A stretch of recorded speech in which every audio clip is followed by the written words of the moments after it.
Seat of the Catholic Church and governed entirely by the Pope, Vatican City State, or simply the Vatican, is the smallest country in the world, covering just over 100 acres.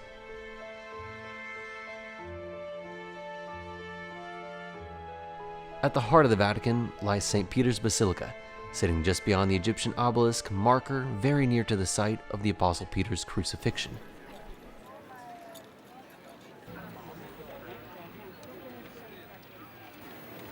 Each quarter of a century is held the year of the Jubilee. During the celebration, the Pope opens the Holy Door, to which we joined in a pilgrimage, carrying a cross through St. Peter's Square, arriving at the door and into the Basilica. Passing through the door acts as a symbolic gesture, evoking Christ's statement, "I am the door. If anyone enters by me, he will be saved." Immediately upon entering the Basilica, held behind protective glass is Michelangelo's Pieta. In somber contrast to much of the rest of the work held in the Vatican, the scene doesn't depict a glorious victory over death, but rather simply a mother mourning her son.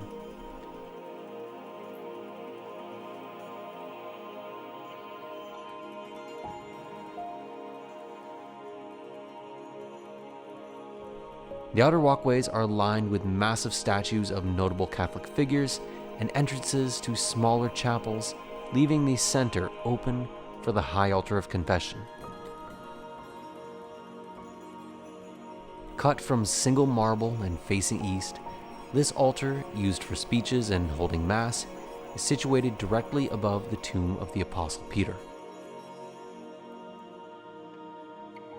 Walking along the Basilica, you'll notice ever so often decorative grates, which serve as ventilation for the tombs below.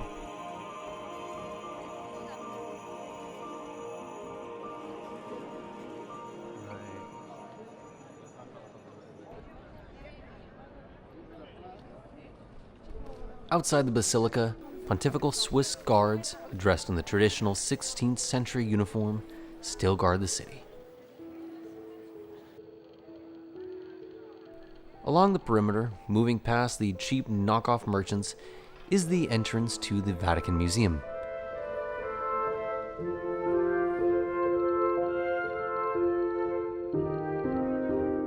After wandering the courtyard overlooking St. Peter's, the museums begin at the Gregoriano Egiziano with the ancient Egyptian and Assyrian collections.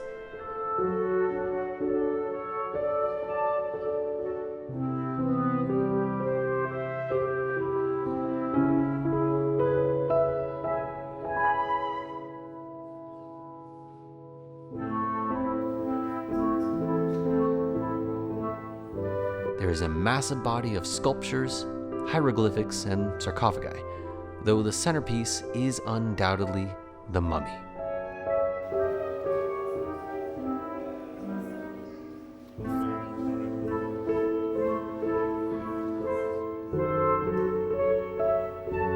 Pio Clementino takes visitors to the Roman and Greek sculptures, busts, and floor mosaics.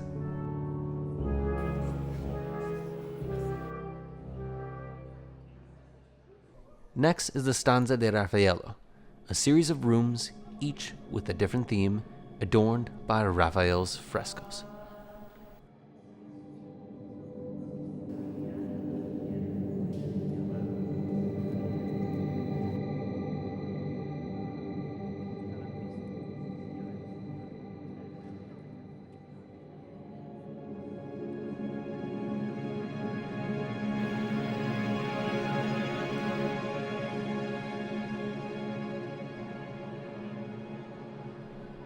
At the end of the museum is the most well-known room in all of the Vatican, the Sistine Chapel.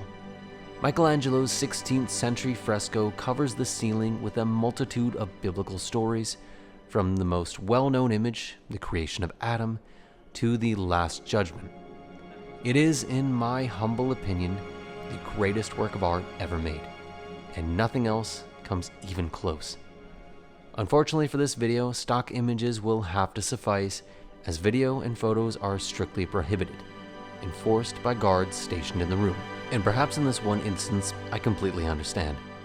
No matter how many reproductions of this image you've seen, nothing will compare to gazing upon Michelangelo's magnum opus in person, without the distraction of trying to save a cheap copy of it for yourself.